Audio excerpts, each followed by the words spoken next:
Sibol Combine live August 29 to 31, 10:30 a.m. at the Activity Center, Ayala Mall Circuit, Makati. Admission is free.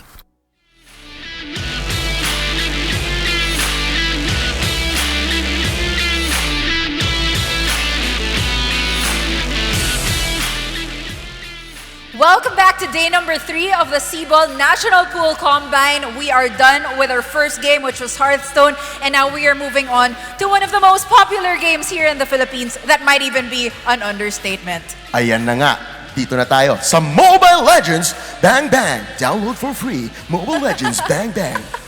Favorite character? Okay, favorite hero ko, Kimi. Kimi. Um, Mahirap kalaban. Well, talaga ginagamit ko lang kasi yung may skin ako eh. So Kimi okay. talaga. Ikaw ba? Sino? I'm a Nana user because cute siya. Yun na. Adventure is waiting for us. Actually, nagkaroon ng time na meta talaga yung Nana. Yes. Kasi pang-counter sa Minotaur. Pero ngayon, ngayon wala nang pag pro, wala nang gumagana. Nako, kapag yan ang ginamit mo sa ranked games, marami kang maririnig sa mga kakampi mo. I don't know. I know, from experience. Pero ito, pag ito naman mga kakampi mo, ang ating mga invited players, kahit sino pang gamitin mo, I'm sure, kayang-kaya tayo buhatin ng mga yan dahil ito na yung mga best of the best of the best of the best na sinasabi nga natin sa Mobile Legends dito sa Pilipinas. Kaya wag na natin patagalin pa. Kilalanin na natin ang ating casters for Mobile Legends, Leo and Kaisaya. Maraming salamat, Carla and RJ. Kami na nga ang inyong magiging tagapagsalaysay ngayong araw na ito para sa Sibol Combine Series ng Mobile Legends. Ako nga pala ulit si Leo. At ako naman si Kaisaya. Ayon, tulad ng mga host natin, very excited din tayo na matunghayan yung mga manlalaro natin para sa selection process ng Sibol team natin para sa SEA Games 2019. Our teams have actually been practicing a lot, very, very committed to making the best 7-man lineup to compete at the 30th SEA Games. And we were talking actually to the coaches earlier today, and it's a very grueling process. Kaya sobrang nakapagod, sobrang nakaka-stress, but that's only because we want to bring gold and glory to our country. Siyempre, host country pa naman tayo. Definitely, hindi talaga pwedeng petiks lang yung way ng pagpili natin. May mga criteria na tinalaga yung mga coaches and managers natin para sa selection process na to. And ika nga, sinabi na natin, ipapakilala natin ating mga players. Hahanapin natin kung sino ang the best. At ito na, papasok na sila. They are going to be going on stage. Ladies and gentlemen, these are members of the following teams coming up on stage. That's Brenny Sports, Archangel, Onyx PH, and SGD Omega. They have all been either invited or qualified to go ahead and be part of the Sibol training pool. And yun nga, they have been shuffled up and put together to compete today here for your enjoyment. At yun, minsan mo lang makikita yung mga pro ng mga paborito mong teams na magsasama-samang ganito. Show match nga ang halos labas nito. And of course, selection process, 7 yung hahanapin natin para kumpletuhin yung Sibol team na magre-represent sa atin para sa SEA Games. At unang-una to para sa history in the Philippines. Biruin mo, esports kasama sa SEA Games. Gumagawa tayo ng kasaysayan. That much sounds just much better in English. I don't know why we're making history as it is as we speak. Ladies and gentlemen, ito na nga nasa ating entablado ngayon, about to compete in just a few minutes in a best-of-3 series. That's going to be Sibol Azul at Sibol Pula. Yes. It's these two teams that are going to be going head-to-head, again, as I said, in a best-of-3 na meron pa rin namang ban based on the current professional league. Yes, and actually yung autoban natin will be Bruno dahil nga recently dun sa latest patch na rework siya, so ang daming bago. So just to be fair and of course to allow adjustment para sa mga teams natin and players, hindi muna siya magagamit para sa show match na to. Again, these teams are not gonna be holding back, mga kaibigan. Wala silang pipiliing mga moves na bawal. Wala silang sasantuhin. They're gonna give their best here. They're gonna show us exactly what they've got. And, you know, what can you expect? What else, diba? You see players like Doc Ribo. You see players like... who else is playing right now? I can't see, pero makita natin. Again, these are some of the best we have here, previous champions of the professional league. We have here young prodigies competing right now. Kita na natin. I think, Oh My Venus is here as well. EJ is here. Yes. They have a few members of Archangel. I think Lusty is gonna be playing here. Ayan, so marami tayong abangan dito at kayong mga MLBB fans out there, if you're watching the Sibol Combine, please do share the stream. Let everyone know that these athletes are here to train and to show you guys exactly what they've got and what you can expect from our final 7. And you know what? You might be wondering as well, oh, teka lang, may mga solid teams naman na to, bakit pa natin ipag-shuffle? Bakit pa natin hahanapin or bakit pa tayo bubuo ng bagong Sibol team kung pwede namang kuhain na lang yung grand champion from the previous bigger leagues? Why not? Siguro ang makikita natin dyan or nakikita ng mga managers and coaches natin is that kasi potentially, pwede pa tayo mas makabuo ng all-star eh. And in this evaluation process, kumbaga, dito sa pagbuo nila ng teams, nalaman ko, natutunan ko, I just want to share with everyone that they value somewhat the performance of the player. Yes, yung individual skills din at nila most. Because chemistry and communication, pwede mong buuin yan eh. Pwede mong i-hone yan over the next few months. But when it comes to just how solid you are as a player, how sound your skill level is, that's something you can't buy, right? Yes, pero ito magsisimula na tayo para sa unang draft natin on our round 1 for this best of 3 series. For Sibol Azul, we have Iyaknu, UGJ, Jeff Cutie Forever, and EJ. On the side of Sibol Pulado, we have Rio, Oh My Venus, Lusty, Delar, and Doc Ribo. Nakita ko dito sa sa hallway Kilowash. Wala pala siya Oy. dyan sa Sibol. Nagro-roam pala siya. But, ladies and gentlemen, we are now gonna go into the bands. Una dito ang Azul at sasagot ang Pula. Taken out of the equation currently is Cho at ang sagot naman ng Pula is Kufra. Grabe, parang hindi nawawala sa ban list si Chu talaga eh, no? Andyan siya lagi, from being a tank before sa roles na pwede siyang gamitin, now even a fighter, kasi nandun yung potential niya na kaya niyang pumatay, kaya niyang makipagsantuhan dito sa 1v1, even like 1v3, di ba? You would be surprised kung anong kayang gawin ng isang Cho na galing sa likod. You don't want to know what a good Cho player is capable of. But let's talk about Kufra. Kufra recently being allowed into the league kasi nga naayos na ni Moontan yung Yes, kanyang yung bug. bug. Yeah, with the bouncing ball. So I'm glad to see that the meta is wide open, giving way for a hero like Kufra. Oy, Esmeralda ban. Kanina nakikita mo ako nag-RG Esmeralda. Grabe naman yung power nito mangharas pa rin. Although na-nerf na siya, di ba? Lesser shields. Pero makikita mo yung potential niya sa mga professional tournaments natin. Nandun pa rin eh. Just like Chu, very similar. Although with magic damage output, nandun pa rin kasi yung damage niya. And of course, yung potential niya mangharas even sa backlines. Yes.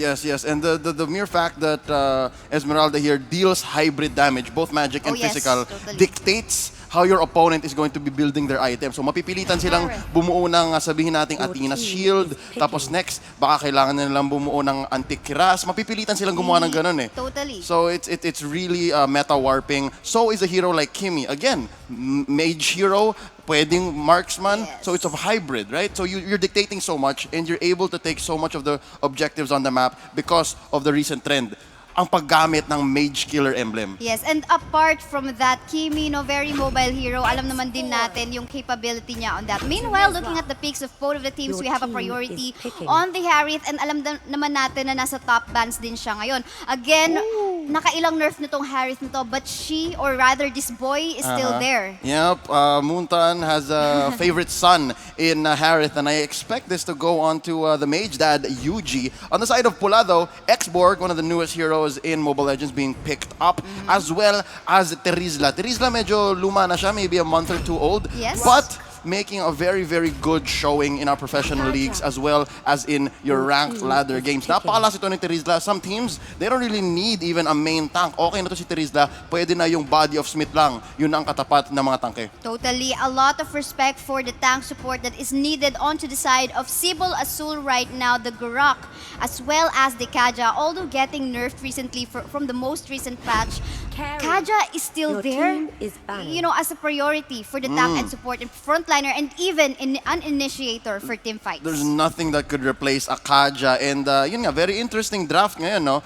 The meta is wide open, mga kaibigan. Maraming sagot, maraming tanong na kailangang isipin ng ating mga players dito, both on the side of Azul and Pula. At dahil nga doon, nabuksan ang Grak at Kaja combo. Napakalakas nitong dalawang hero na to. Nabanggit mga kay Saya. Kaja here able to initiate fights, Yes. able to support very well in the mid, or just be useful across the whole span of time in the game na sabihin natin 10 to 15 minutes. Katulad nga nito ni Grak na bilang tank. And here we go. You can see, although sige, okay, makunat yung Grok na yan. But we got in here a carry. Ang sagot naman ni Lusty dito para sa side ng Sibol Pula. Alam natin na si carry can deal so much true damage at least. And even like kaya pa niyang i-deal yon within so much attack speed. So ito yung tinatawag natin na hero na kaya talagang lumusaw ng HP bars ng mga tanked heroes natin. So far, the carry is a good answer to the Grok. So I guess medyo mabablock out itong dalawang last pick ng Sibol Azul. Going into the last phase of banning though, we see the Lilia going out for Azul and Hayabusa taken out by Pula. I guess they're doing this to protect their carry. I guess the Cho is already out, so they're not afraid to be dived with Way of the Dragon in the backlines. So yung Hayabusa na lang. Kasi nga, ang plano dito, mag-offlane tong carry na ito. Ibig sabihin, magso-solo lang siya, magfa-farm lang. Protektahan mo, wag mong hayaan na mahuli siya ng isang ninja tulad ni Hayabusa. Yes, and at the same time in here, just to review or to let our audience know, usually talaga sa second ban, what you want to ban out ay yung mga heroes na wala pa doon sa na-pick ng opponent mo. So just like what we are seeing right now is that binan yung Lilia ng Sibol Azul because basically wala pang mage na pinik dito yung Sibol Pula. Yes, wala pang mid-hero. And I think that's what's missing for Sibol Pula. Sibol Azul though, interesting picks. I'm not sure what's going on. Is this them showing us exactly how open the meta is? Ika nga kay Sayas, tingnan mo to. They pick up the Dairoth and the Zask. A lot of magic damage indeed. They got Harith already, so they're gonna be opting for a no marksman lineup, but instead they will opt for a burst type of lineup with really great frontliners. Well, pwede mo kasing gawin, of course, nakapalibot itong Grok as well as the Kaja to support these squishy heroes. Okay, I just got a comment right now. Sobrang from left field nitong lineup ng Sibol Azul. The first three picks, right? Harith, Grok, Kaja.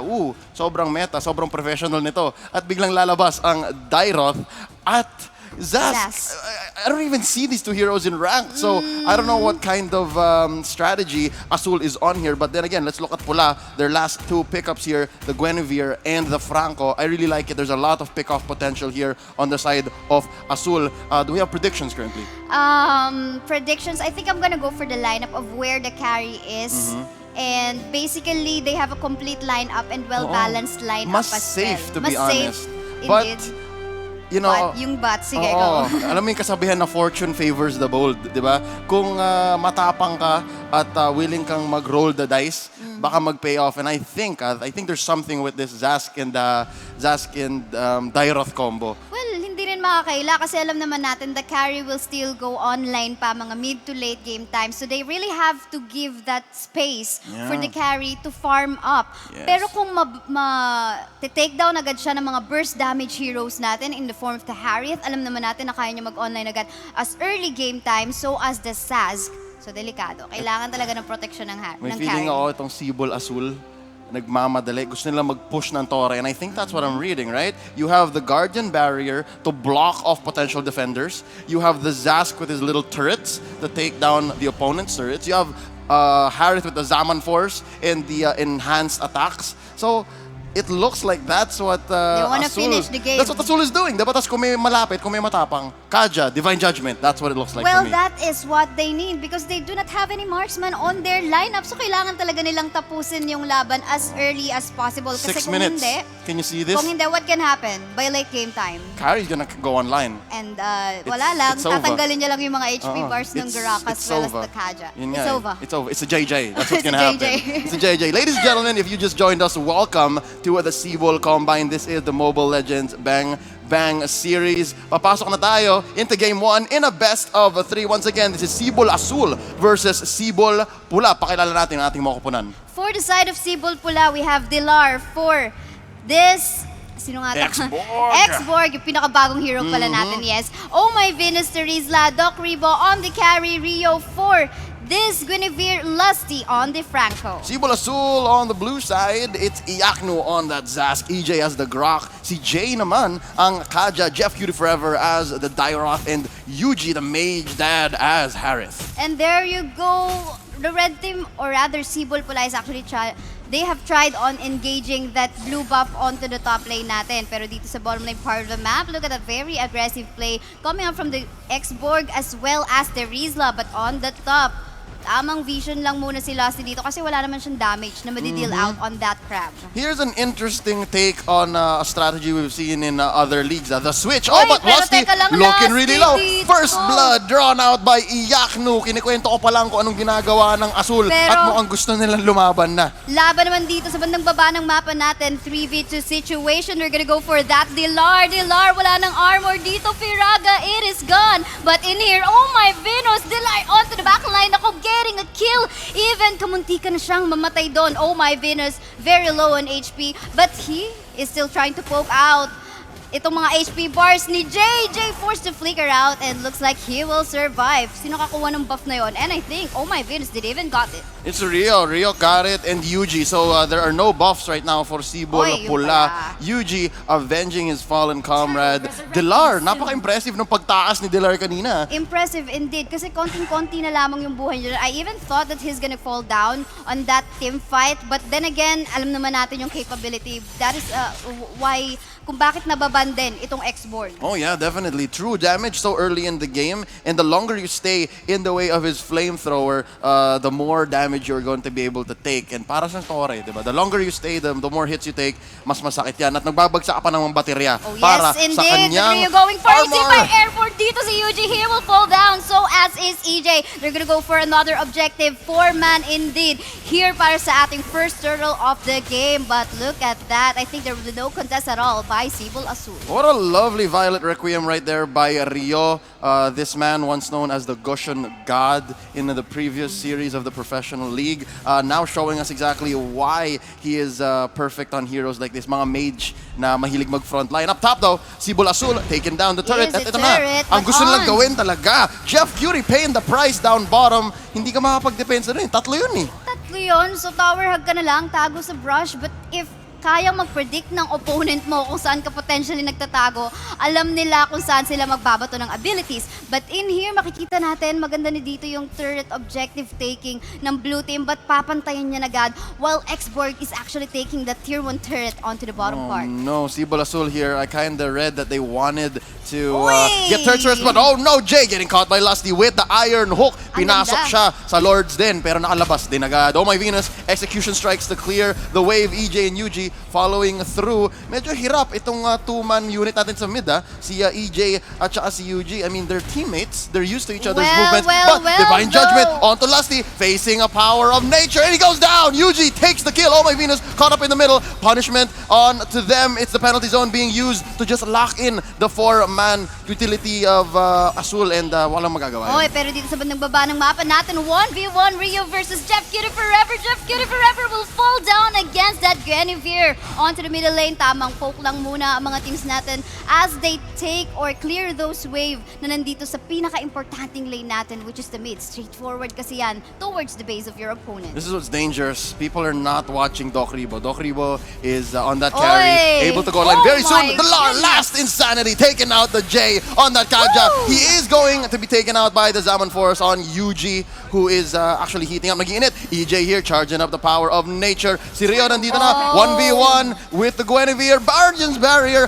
Wild charge pero walang tinamaan. Grabe naman makatakas dito. Rio still trying to escape and he will do so. At grabe yun, buti na lang available yung pang dash out niya from the team fight kasi talong membro ng Sibol Azul yung mahabol sa kaya. But iyak nung ang iiyak dito as he will fall down against the hands of Doc Ribo. And that's good. Getting Doc Ribo a kill at right now, before 5 minutes, is good kasi nga naka-bounty hunter siya eh. So the more kills he gets, the more money he's able to accrue and buy items with. Medyo delikado yun Yuji here, taking out all my Venus. Body of Smith not really doing much. And pasimple lang tong pula. Kukuha sila ng turtle dito. Objective dito. Tingnan natin. Of course, easy secure from them dahil kanina pa sila rin. Of course, well, may retribution yung ating Guinevere doon. So, that's gonna be an easy secure. But onto the top, look at that. Doc Ribo.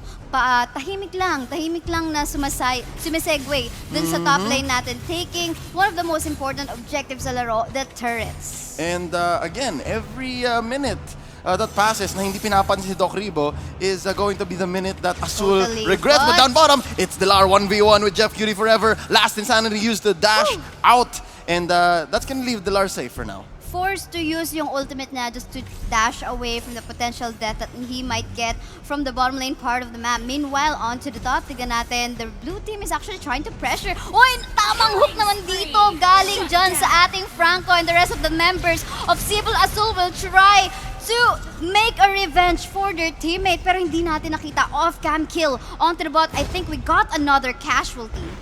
Up top daw nandito na si Iaknu sa loob ng kanyang turret at magbabounce out muna siya. Get out of here before the penalty zone gets you. Whoa. Doc Ribo dealing a lot of damage onto Jay. Nag 1v1 sila, but Doc Ribo needs to buy this time here, needs to wait for his teammates before he's able to engage. Woo! But the Oh Lar my going goodness. 1v1 with the big tank. That is EJ on Alam that mo, Grok. Minsan talaga naisip ko yung Mobile Legends Bang hindi lang siya parang MOBA eh. Para siyang Tekken na may mga lanes. Kasi lalo na kapag nakikipag 1v1 ka sa mga lanes mo, di ba parang just like what we have mentioned a while ago from Arena of Valor cast natin, di ba pag nasa isang lane ka talaga, pag nagsisolo ka sa isang lane, lalo na kung mga offlane yung magkatapat, Mga fighter, no, parang bakbakan. fighter talaga, mga Yep. bakbakan.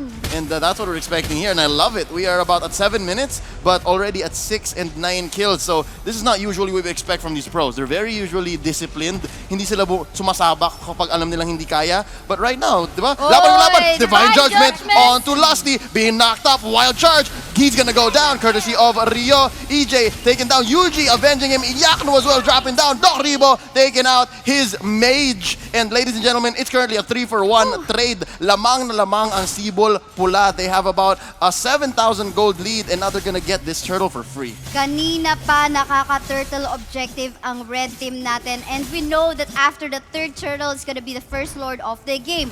And eto na nga no, naiwan doon from the team fight na nag-iisa yung Kaja na lang. Fortunately enough, kasi siguro kung na-wipe out sila doon as 4-man members from the blue side, baka mas lalo pang kumapal yung gold din nila. But EJ, dito, tamang tower hug, pero mukhang wala nang magagawa.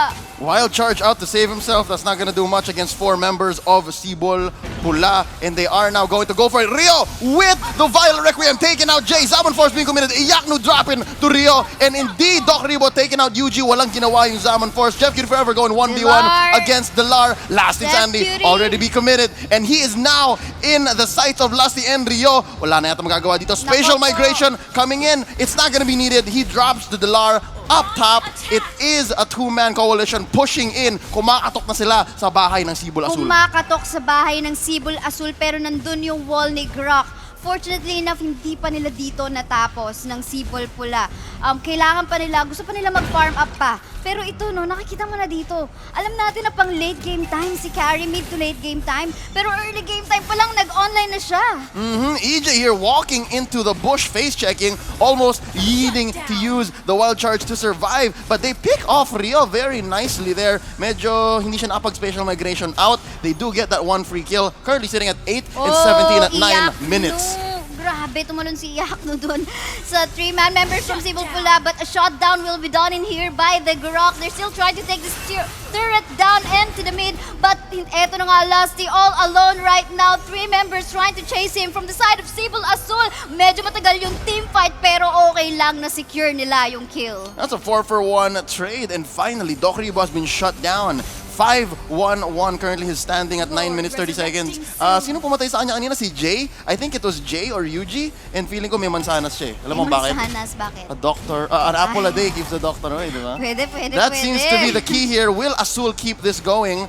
They do push down bottom courtesy of Jeff Cutie Forever. Oh, Now this Lord Divine Judgment. being contested. Penalty zone onto 4 members of Sibol Azul. Oh My Venus needing to back out because Zaman Force is committed right there. He is going to be surviving because of Body of Smith, but down goes Oh My Venus, down goes Yuji and EJ as well. It's a 2-for-1 trade at nandito na lahat ng miyembro ng Pula. Ang ganda ng ginawa dito ng Sibol Pula. Fortunately enough for them, but holding that thought, meron dito 2 members from the side of Azul trying to contest that Lord, but unfortunately, there were a lot of members from the side of Pula, so mapapunish lang din sila. So going back to what has happened, Sibol Pula did a really great thing. Actually, fortunately enough for them, maliit pa yung death timers natin. Kasi kung hindi, baka hindi nila na-contest yung Lord. Yep, they did lose a 4-man sweep earlier. Ang natira na lang si Oh My Venus. And yeah, just perfectly though, si Oh My Venus with body of Smith on Terizla, he's just hard enough. Makunat lang siya talaga na napatagal niya bago dumating yung pula. Totally, yes. But in here, the Cyborg actually making sure na hindi mapupush yung lane nila dito. Doon nila, or actually doon talaga automatically pala, lalapag or maglalakad yung Lord natin. And because, well, yun yung pinaka-weakest lane right now with the inhibitor turret onto the top. Half-life na lang, less than half-life.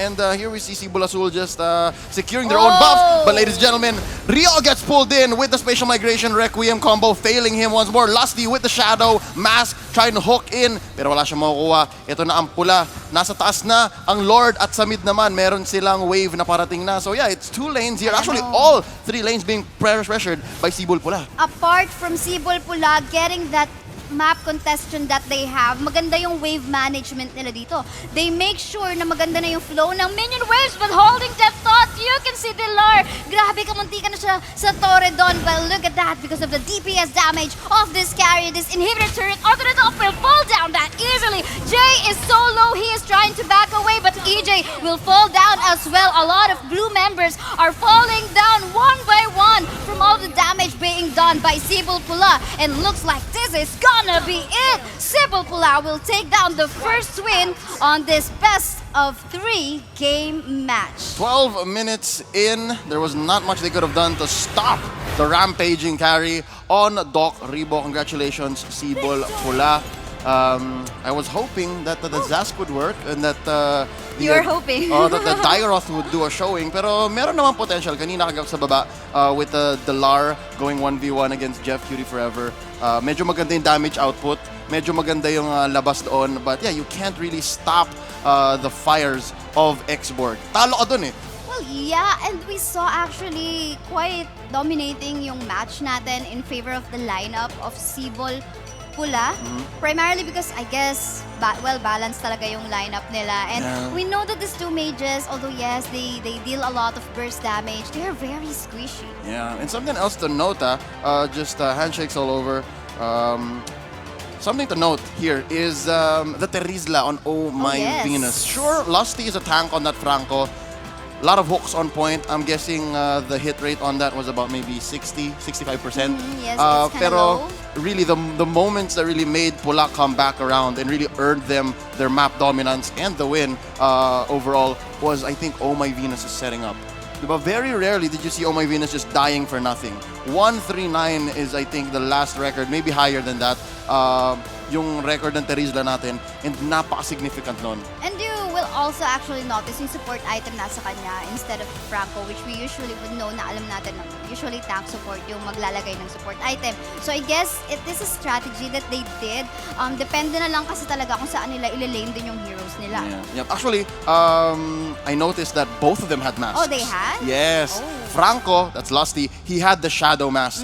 And I don't know, Oh My Venus had a mask as well. Oh, yeah, Was yes. it the Courage Mask or the Shadow Mask? I think it is the courage. Okay, so that gives Yeah. your As far as I can allies recall. extra move speed and defense. So yun, kapag sinabi ni Oh My Venus, laban. Right? So pag nailapag niya yung penalty zone, wala nang magbaback out. Sibol Pula, take it. lang. Take it. And again, that leads them to take the victory here. Yes, pero syempre best of 3 match naman ito. And actually regardless if one team wins or loses, tinitignan pa rin dito ng mga coaches and managers natin yung individual skill play. Yung may mga criteria sila na naka-ready. Probably they're taking a look at the KDAs. And of course, they're taking a look at how each of the players move inside the game itself. Yeah. Diba? Kaysaya, I was just told that this will be going into the courtside for a bit bago tayo bumalik sa ating laban. Alright. Real quick, kami yung naging tagapagsalaysay. My name is Leo. And I'm Kaysaya. Let's throw it over to our courtside reporter. It's gonna be Taylor. Take it away. Thank you so much, guys. Tama nga kayo dyan. Nakausap ko kanina si Coach Panda At tinanong ko nga kung ano ang basis niya sa paghahanap ng mga players. Now, he says na talagang sinushuffle itong mga players natin ng Mobile Legends para ma-eliminate yung factor ng chemistry. Now, it's very important dahil nga magiging handpick itong magiging pasok sa ating national team, no? And there would be no chemistry at all in the first. Now, gusto niya makita itong mga players na ito kung paano nila bubuuin or i-build up ang chemistry na iyon. Now, also, he said, ang kanyang factor daw 70% he's looking into the communication skills of the players, individual skills, and scores as well, while the 30% naman is para sa personality and attitude. And also right now, kasama rin natin actually ang ating team manager, si Jab right here. Kamusta naman, Jab? Yung match natin, ano masasabi mo? It's okay. It's okay. I mean, this is a very hectic day for the players. We're very interested for you managing the team and Coach Panda right there.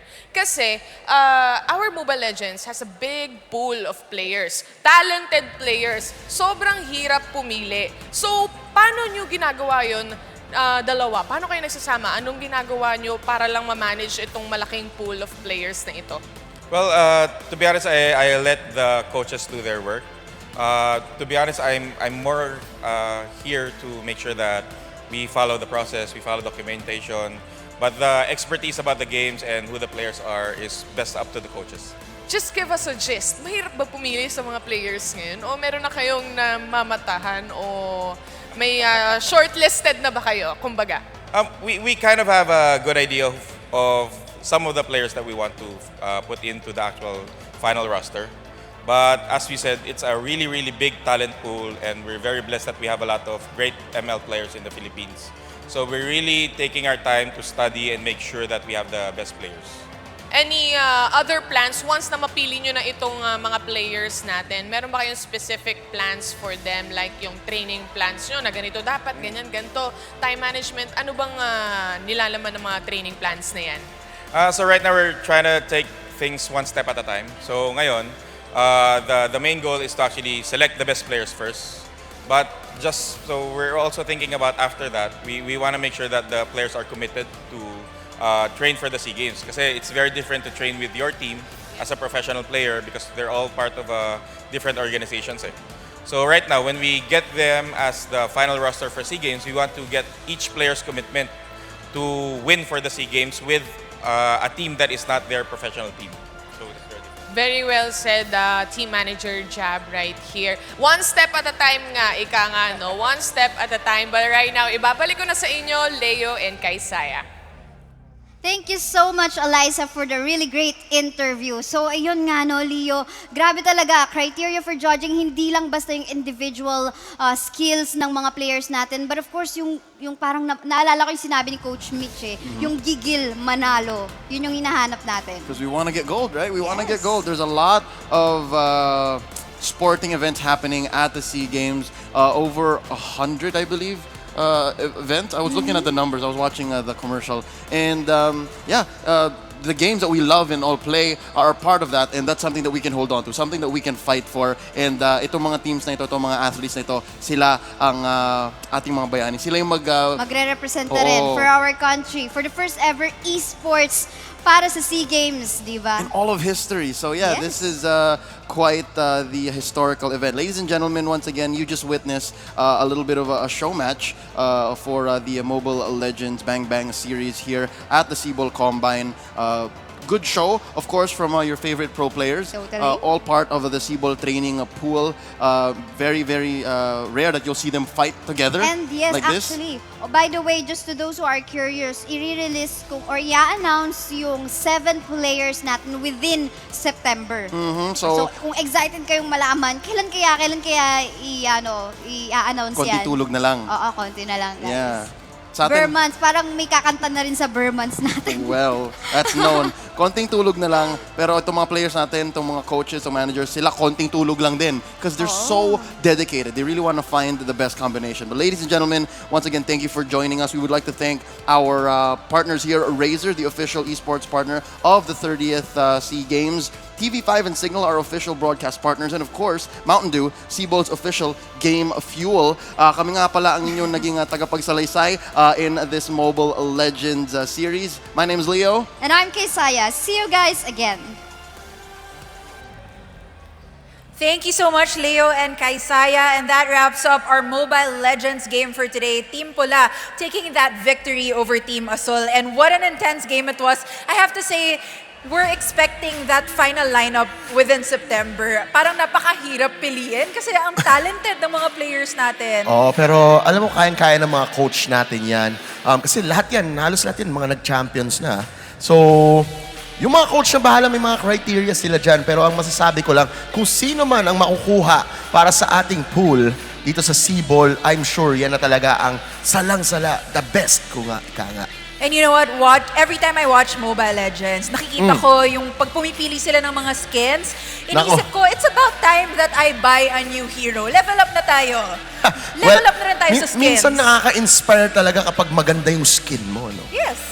Kasi actually may, may +8 physical attack kapag meron kang magandang skin. Or kahit anong skin actually. Pero the more prettier your skin is, mas hindi mo alam kung masisindak yung kalaban mo or tatargeting ka nila lalo. Bilang representative ng mga GM2 dito, we know that we need all the help we can get para umangat ang ating gameplay sa Mobile Legends. May iba dyan, mga skinner, yun yung tinatawag nila. Pero hindi natin sila masisisi kasi nakakabilis sila and siguro gumagamit sila ng sinasabi nating Razor Gold.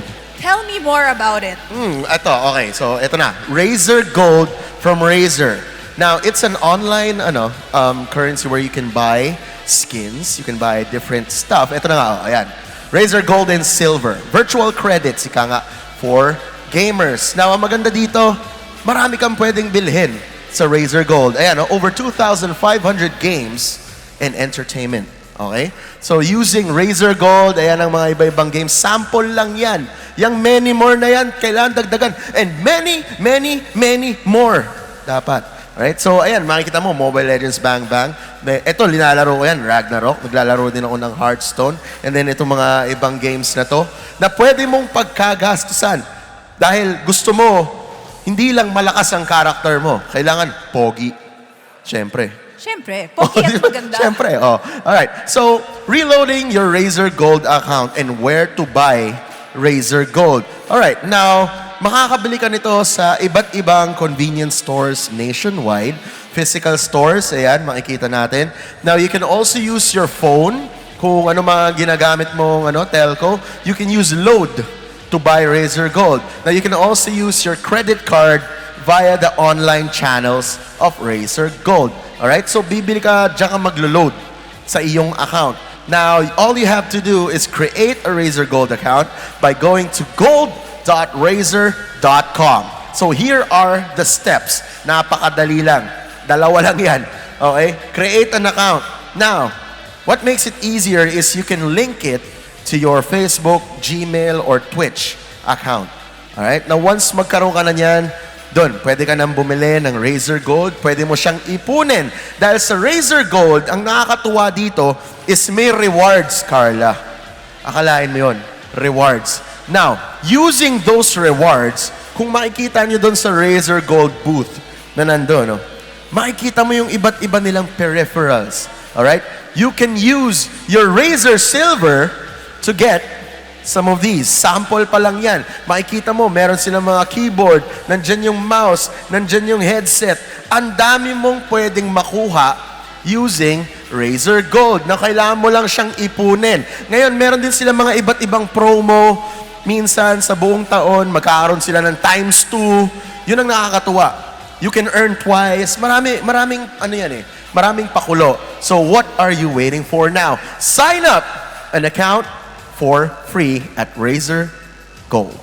That is very, very convenient, RJ. So, magle-level up na nga kasi lalakas yung character mo, gaganda pa siya. Ay, yun ang importante talaga. Popogi pa siya. Yan. Tapos, magle-level up pa mas lalo yung gameplay mo because you get great equipment from your Razor Silver. Yes, and alright, okay, so syempre gagaling ka talaga kapag ang ganda ng gear mo, di ba? Ikaw, pag gumagamit ka ng magandang keyboard ng Razer, mai-inspire ka talaga maglaro ng mas mabuti. Kasi syempre, gusto mong patunayan sa kanila na you're not all gear, I got skills too.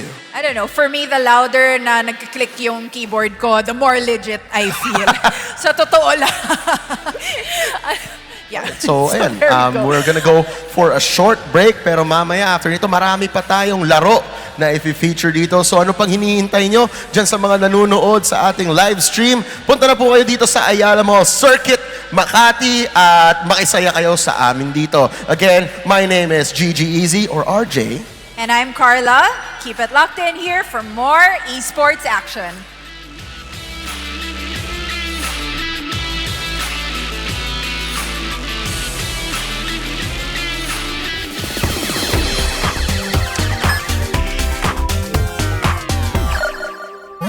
Ano pang hinihintay natin? Tara na. May nanalo na. Okay.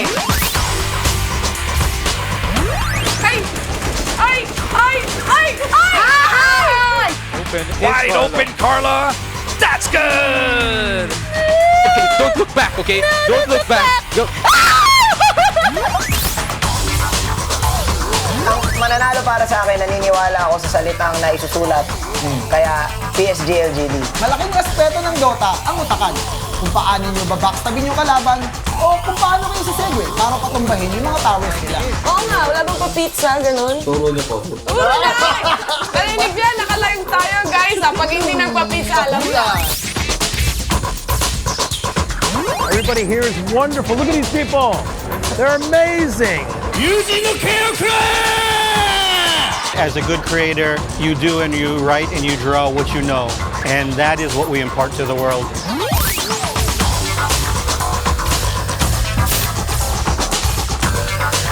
Okay, I didn't see what he looked like. Ano ka ngayon?